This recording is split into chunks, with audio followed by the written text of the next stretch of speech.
Same Same invites artists to make something again, to revisit an idea or action. Experience assumes the second attempt will apply knowledge acquired from the earlier effort, but does the instruction to make again excel or stagnate creativity?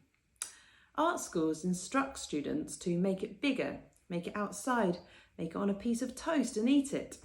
The message is to interrogate through the research of repetition if one hopes to produce something of quality and vision. The artist needs to make a lot of stuff before they know what to keep, and it's knowing what to keep that reveals the talent of the artist. Agnes Martin confirms that an artist is a person who can recognise failure, but how the artist recognises failure is unlikely to be described in words.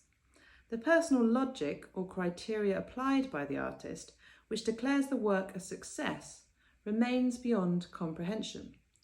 Yet this state of not knowing often secures achievement. Philip Guston described how being completely baffled by one of his paintings was a highly desired state. Art is a method of acquiring knowledge without being exactly sure what knowledge one is attempting to acquire. Klaus Hook, a tutor at the Slade, once explained how he was creatively paralysed after making a successful artwork. He described how the work of art embodied all that he wanted to say, and the achievement rendered him void. How did he reverse out of this cul-de-sac of success? He made the same work again. But the same work was not the same work. It was a route back out into the not knowing, a happily obscure place from which artists can begin.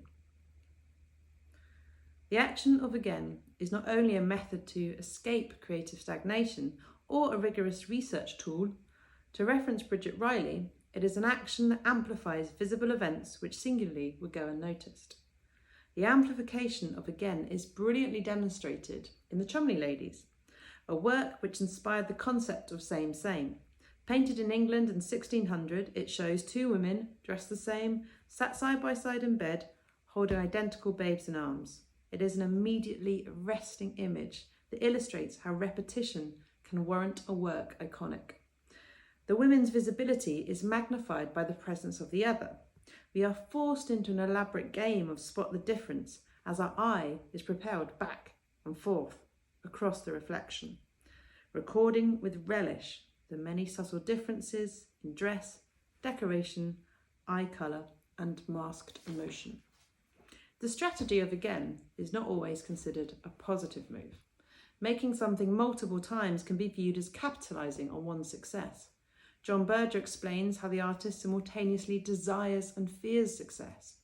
An artist labelled as successful can often be accused of cultivating a production line to meet demand.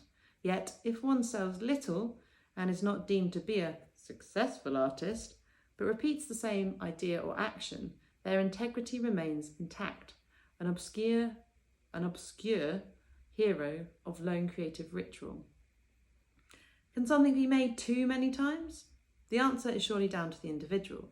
If an artist's understanding of what they make becomes too comprehensive and the lesson complete, then surely it is time to seek a more obscure process that works to a creative curiosity and avoids art as product. But perhaps this is too rigid a statement. To dictate or question any artist's process is to misunderstand the nature of art. To quote Gary Woodley, "Art is what the artist chooses to take responsibility for. It is not for anyone else to decide."